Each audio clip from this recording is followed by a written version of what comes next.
Welcome to the Beyond You podcast, where we have real conversations about healing, trusting yourself again, and building the kind of relationships that actually feel good. I'm Samantha, and if you've ever felt like you're just going through the motions, like you're doing all the right things but still feeling disconnected, you're in the right place. Because here we go beyond the surface, beyond the hurt, beyond the patterns that keep you stuck. So take a deep breath, get comfortable, and let's get into it. Come in, sit, make sure you're comfortable. We need to talk about something that I think is going to set you free. Okay. But before we dive in, if these conversations keep giving you the permission you didn't know you needed, would you hit subscribe? Because this one's going to challenge some things you've been taught about what you owe people. And I want to make sure you don't miss these conversations. So hit subscribe and let's do this together. All right, deep breath with me. I want you to think about the last time someone asked you why you needed space, or why you change, or why you set a boundary. And I want you to notice what you did. Did you launch into a detailed explanation of your entire healing journey? Justify your decision with examples of what they did wrong? Overshare about your therapy breakthroughs to prove you're doing the work? Give them a play-by-play of your mental health struggle so they'd understand? And after all that explaining, did they understand? Did they validate you? Did they say, oh, now I get it, you're totally right? Or did they use everything you shared against you? Did they minimize it? Did they make you feel like you had to prove yourself even more? Drop a comment right now if you've done this, because I need you to know you're not alone. And more importantly, I need you to hear this. Your healing journey isn't anyone's business. And you need to stop explaining yourself. And I know that I have my sessions that I have, and I don't get to say this stuff to you guys, so I make sure I say it to you now. But now, before you think I'm telling you to be cold or shut people out completely, I need you to stay with me because there's so much nuance here. And we're going to talk about why you overexplain, why it's actually hurting you, and what to do instead. So let's get into it. So let's first get into on why you overexplain and why it's not your fault. Okay, so first, let's talk about why you feel this compulsion to explain yourself, because it's not random. These are real reasons. You were taught that your reasons have to be good enough, okay? Think about when you were growing up. Could you just say no? I know I couldn't. Just say no to something? Did you have to give a reason that your parents deemed acceptable? I don't want to wasn't enough. I'm tired wasn't enough. I just don't feel like it wasn't enough. You had to justify your no. You had to prove your reasons were valid. And now, as an adult, you're still doing that. You're still trying to convince people that your boundaries are justified, that your healing is necessary, that your choices make sense. But you're not a child anymore. You don't need permission. You don't need approval. Your no is a complete sentence. Being a woman means your choices are always questioned. Let's be real, though. Women are expected to explain themselves in ways men aren't. When a man says, I need space, people respect it. When a woman says it, people want to know why, what happened, who hurt you. Are you sure? Have you thought this through? We're questioned, challenged, doubted, so we learn to come prepared with explanations, with evidence, with receipts just to be believed. And a lot of times when being a woman of color in general is an additional layer. You're already navigating a world that questions your intelligence, your decisions, your worthiness. So you overexplain to prove you're competent, rational, and justified. But that's exhausting, and you don't have to keep doing it. So tell me in the comments, who taught you that your reasons had to be good enough? Next, you're trying to control how they see you. Here's the tender truth that a lot of us don't talk about. Sometimes you overexplain because you're hoping that if they just understand, they'll validate you. They'll say you're right. They'll stop being upset with you. You think if I can just explain it well enough, if I just add words here and take this out here, they'll get it.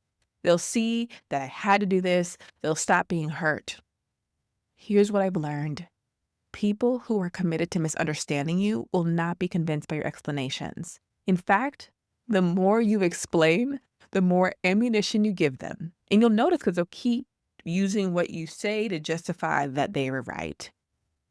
Because now they know exactly what to argue with, what to minimize, and what to use against you. Your explanation won't make them see you differently. It'll just give them more access to you than they deserve.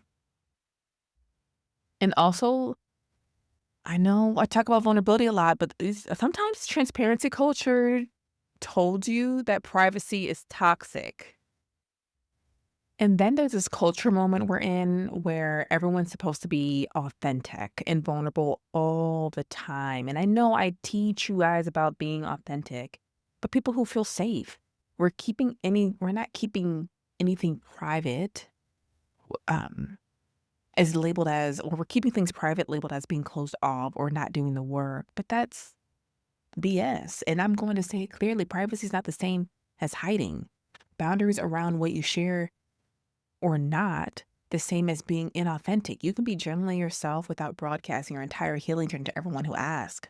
You don't owe people your therapy notes. You don't owe them your trauma. You don't owe them real-time updates on your mental health. Your healing is sacred, and sacred things deserve protection.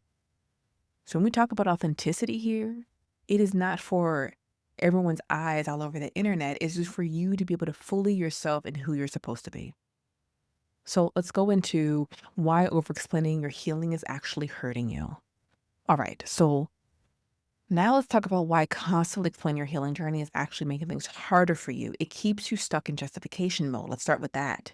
When you're constantly explaining yourself, you're constantly seeking external validation for your internal work.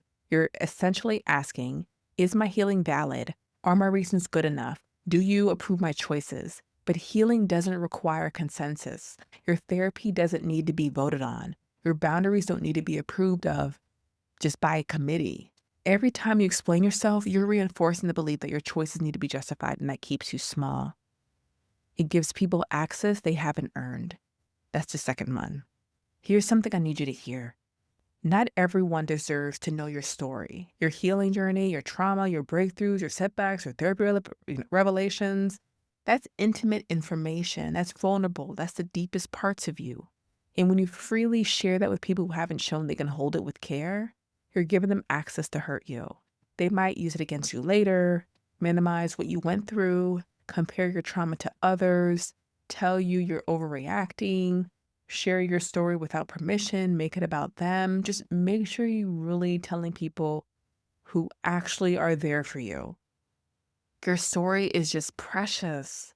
Stop giving it away for free to people who haven't proven they're safe. Also, it makes your healing about them. When you're explaining why you need space or why you set a boundary, you're centering their comfort over your healing. You're essentially saying, I know my healing is inconveniencing you, so let me make you feel better by explaining everything. Your healing doesn't exist to make other people comfortable. It doesn't. It exists to make you whole. And when you're more concerned with whether they understand than whether you're actually healing, you lost the plot. Lastly, it drains your energy. Real talk, explaining yourself is exhausting. Every time you have to defend your therapy, justify your boundaries, prove your healing is real enough, that's energy you could be using to actually heal. You have limited emotional energy. Stop spending it on people who aren't going to get it anyway. Okay, so now we're going into what to do instead. I love to give you guys practical scripts, okay? So you're convinced, hopefully, right? You're ready to stop over-explaining, but practically, how do you actually do that? Let me give you some scripts. Some ways to honor your privacy without feeling like you're being cold or shutting people out. Okay, so when someone asks why you need space, instead of explaining your entire healing journey, I'm taking some time for myself right now. I'll reach out when I'm ready. That's it. No justification, no detailed timeline of your mental health, just information. If they push, I appreciate your concern, but this is what I need right now. When someone questions your boundaries is another script you could use. Instead of defending why the boundary is necessary, this boundary is important to me. I'm not asking for permission. I'm letting you know what I need. If they say, but why? because it's what I need. That's the reason. You don't owe them your therapy homework. You don't owe them a dissertation on why you deserve to be treated with respect. Okay? Next, when someone says you've changed, instead of explaining all the work you've done, I tell you guys in my session, I want you to own it. Yes, I have. And I'm proud of who I'm becoming. Or even just, yes, I have. Yes, you're going to be changing. That's what it's all about. Let it land. You don't need to justify your growth. When family questions your choices, instead of listing all the ways they hurt you to prove you're justified, I understand you see it differently. This is what I've decided. Or, I love you and I'm doing what's best for me right now. You can honor their feelings without centering them in your decision. When someone asks about your therapy, instead of sharing everything you're working on, therapy's going well, I'm working on some important things, or simply, I prefer to keep that private. Privacy isn't rude, it's healthy. So the general rule, answer the energy, not the question. Here's the key. If someone is asking from a place of genuine care and has earned the right to know, you can share more if you want to. But if someone is asking from nosiness, judgment, a desire to control you, a need to make themselves feel better, match their energy with boundaries, not with your entire healing journey. You'll know the difference by how you feel in your body. Does sharing with them feel safe, or does it feel like you're proving yourself? Trust that feeling. The radical act of privacy. Now, I want to talk about something that might feel revolutionary. Keeping your healing private is actually a radical act of self-respect. In a culture that demands constant transparency, constant vulnerability, constant authenticity, choosing privacy is choosing sovereignty. You're saying, my inner world is mine. I get to decide who has access. I get to protect what's sacred. It's not being closed off. That's being discerning. One, privacy protects your process. When you're healing, you need space to be messy, to have setbacks, to try things that don't work, to change your mind. And you can't do that freely if you're performing your healing for an audience. When every step is explained, justified, shared, you start healing for the approval of others instead of yourself. Privacy gives you room to actually heal without the pressure of being watched. Selectivity is self-care. Here's what I want you to understand. You can be vulnerable and selective about who receives that vulnerability. Being authentic doesn't mean being an open book to everyone. It means being genuinely yourself with the people who earned access to your heart. Your therapist deserves to know your healing journey. Your best friend who's shown up for you deserves to know. The community that holds you deserves to know. Your nosy cousin, your judgmental coworker, the family member who weaponizes vulnerability, they don't deserve that access, and you don't owe it to them. Also, remember your healing isn't a performance. Just last thing, you're not healing to prove to anyone that you're doing the work. You're not in therapy to show people you're trying. You're not setting boundaries to demonstrate growth. You're not on a healing journey to earn anyone's approval. You're doing this for you, and that means it gets to be private, it gets to be protected, it gets to be yours. I know this episode might feel different from what you're used to hearing. We're so conditioned to believe that we owe people explanations, that we have to justify our healing, that privacy is somehow wrong. But I need you to hear this clearly. Your healing journey is yours. It's not anyone's business unless you decide to share it, and you get to be incredibly selective about who receives that gift. You don't owe your mother a breakdown of your therapy sessions. You don't owe your ex an explanation of why you're different now. You don't owe your friends a real-time update on your mental health. You can love people deeply and still keep your healing process private.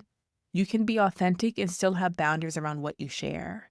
You can be vulnerable with the right people and protected from the wrong ones. And if anyone tells you that's being closed off or not doing the work, they're the ones who wanted access they didn't earn, and that tells you everything you need to know. Here's what I need from you. I just want you to share this episode with someone who overexplains themselves to people who don't deserve it. And tag me in Instagram at imsamantha.a, and let's normalize that privacy is powerful. And you can also drop a comment.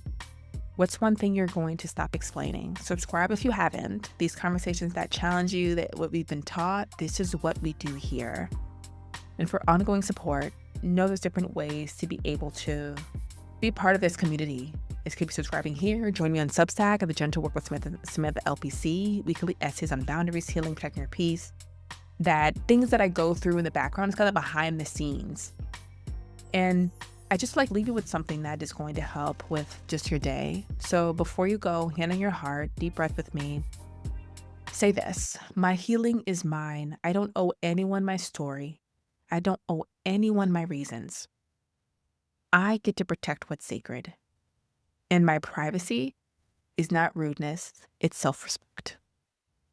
You've been explaining yourself to people who were never going to understand. You've been performing your healing for an audience that doesn't deserve front row seats. It's time to stop. It's time to protect your process. It's time to be selectively vulnerable instead of universally transparent. Your healing journey isn't anyone's business. And the people who truly love you, they'll respect that boundary without needing an explanation. Take care of that beautiful, sacred heart. And I'll see you next week.